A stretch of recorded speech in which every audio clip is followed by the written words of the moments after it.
Hello everyone, welcome to my channel success with miss में।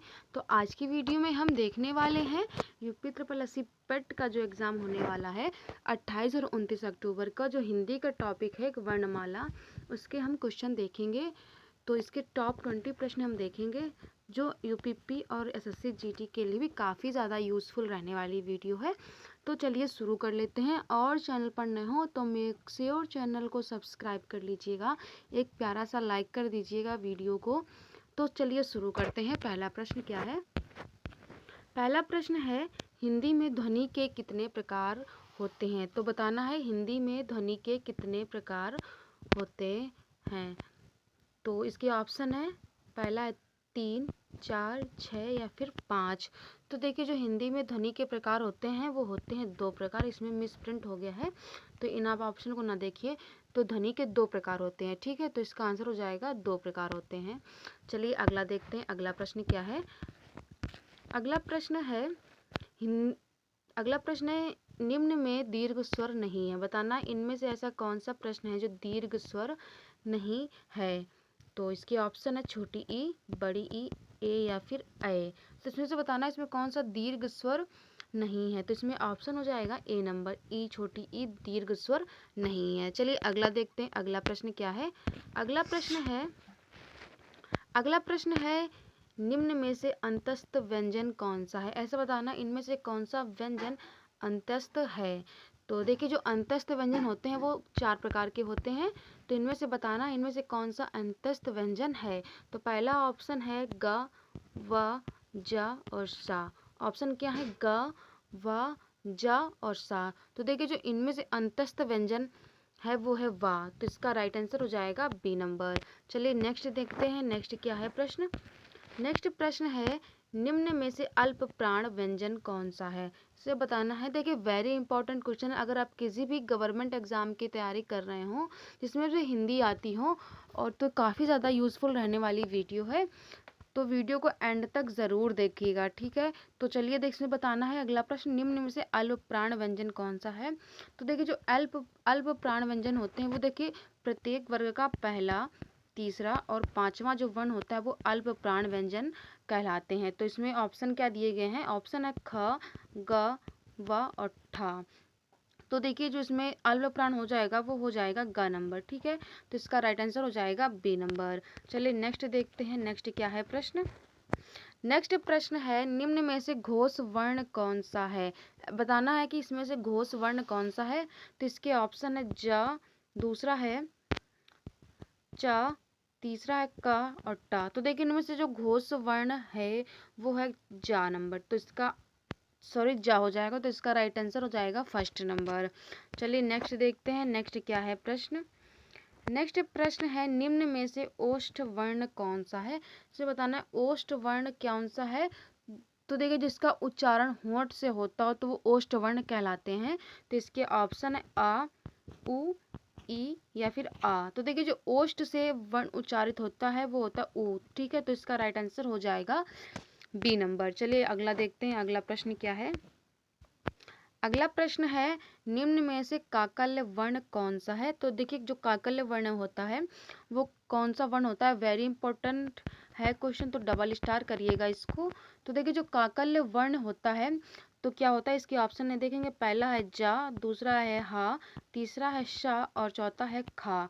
तो देखिए, जो काकल्य वर्ण होता है वो होता है हा। तो इसका राइट आंसर हो जाएगा बी नंबर। ये आप लोग इसे याद रखिएगा, वेरी इंपॉर्टेंट क्वेश्चन है ये।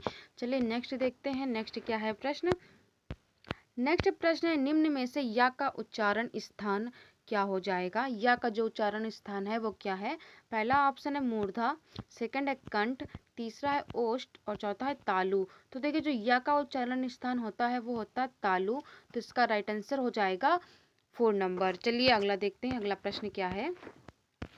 अगला प्रश्न है वेरी इंपॉर्टेंट प्रश्न है, अंतस्थ और ऊष्म वर्ण कितने प्रकार के होते हैं। देखिए, इनमें से मिलाकर पूछा गया है कि अंतस्थ और ऊष्म वर्ण कितने होते हैं। देखिए, जो अंतस्थ होते हैं वो 4 होते हैं और जो ऊष्म व्यंजन होते हैं वो भी 4 होते हैं। तो दोनों मिलाकर हो जाते हैं 8। तो इसका करेक्ट आंसर हो जाएगा 8, ठीक है। तो चलिए आगे देखते हैं, अगला प्रश्न क्या है। अगला प्रश्न है, अगला प्रश्न है सघोष वर्ण कौन सा है? तो बताना है इनमें से सघोष वर्ण कौन सा है? तो इसके ऑप्शन है प, ब, श और था। तो देखिए जो इनमें से सघोष वर्ण है वो हो जाएगा ब, तो इसका करेक्ट आंसर हो जाएगा बी नंबर। तो देखिए जो मैं क्वेश्चन डिस्कस कर रही हूँ काफ़ी ज़्यादा यूजफुल रहने वाले हैं, तो आप लोग इन क्वेश्चन को बार बार रिपीट करिएगा, ठीक है। तो देखिए अगला प्रश्न क्या है, इनमें से ऊष्म व्यंजन कौन सा है? तो बताना है जैसे ऊष्म व्यंजन अभी हमने बताया कितने होते हैं, 4 होते हैं, तो उनमें से बताना है इनमें से कौन सा ऐसा व्यंजन है जो ऊष्म व्यंजन है।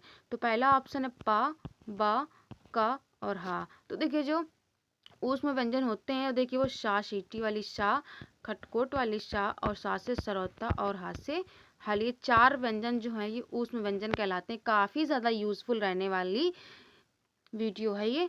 तो देखिए जो इसका आंसर हो जाएगा वो हो जाएगा 4th नंबर, हाँ जो है वो ऊष्म व्यंजन कहलाता है। चलिए अगला देखते हैं, अगला प्रश्न क्या है।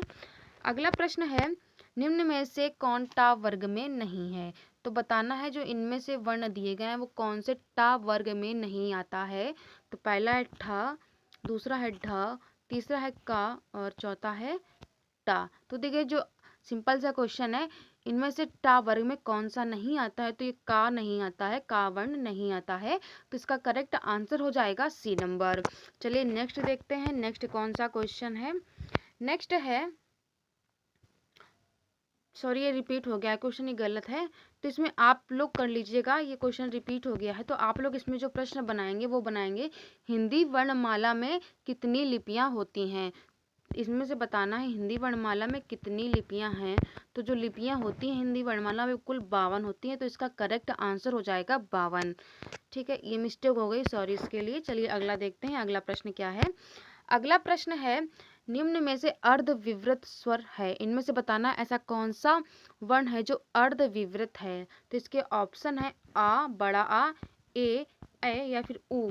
तो देखिए जो इनमें से अर्ध विवृत स्वर है वो है ए, ठीक है, तो इसका करेक्ट आंसर हो जाएगा सी नंबर। चलिए नेक्स्ट देखते हैं, नेक्स्ट क्या है प्रश्न। नेक्स्ट प्रश्न है, काफ़ी ज़्यादा इंपॉर्टेंट क्वेश्चन लिए हैं मैंने आपके कमिंग एग्जाम के लिए। यूपी त्रिपालसी पीईटी हो गया, यूपी कांस्टेबल हो गया और एसएससी जीडी के लिए काफ़ी ज़्यादा यूजफुल रहने वाला टॉपिक है। वर्णमाला से बहुत ही अच्छे क्वेश्चन बनते हैं। तो देखिए जो अगला प्रश्न दिया गया है, अगला प्रश्न है सभी स्पर्श व्यंजन कौन से वर्ग में है। काफ़ी ज़्यादा अच्छा क्वेश्चन है ये। देखिए जो स्पर्श व्यंजन है इनमें से कौन से एक वर्ग में दिए गए हैं, तो बताना है आप लोगों को।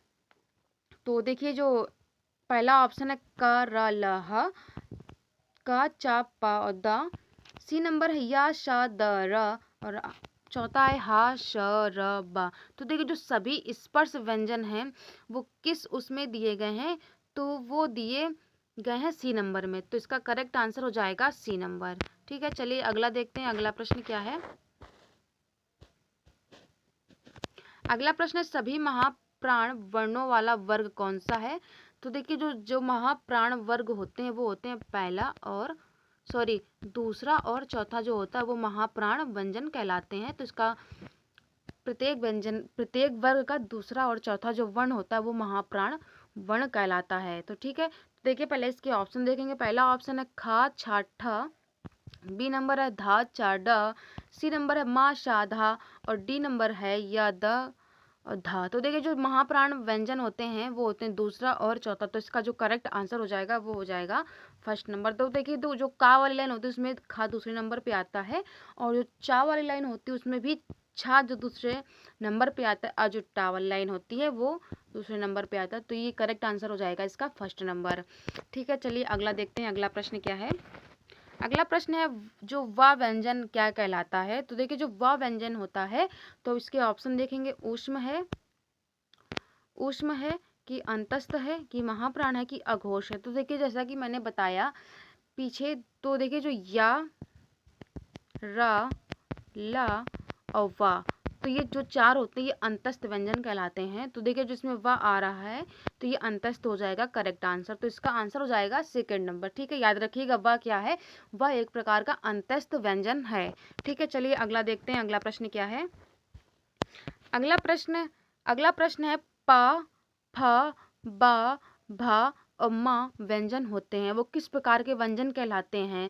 तो इसके ऑप्शन है महाप्राण कहलाएंगे या फिर दंत व्यंजन कहलाएंगे या फिर कंठ व्यंजन कहलाएंगे या फिर ओष्ठ व्यंजन कहलाएंगे। तो देखिए आप लोग इसको बोल कर देखिए, प, फ, ब, भ और म। तो देखिए इनका उच्चारण किस स्थान से हो रहा है, ये हो रहा है ओष्ठ से।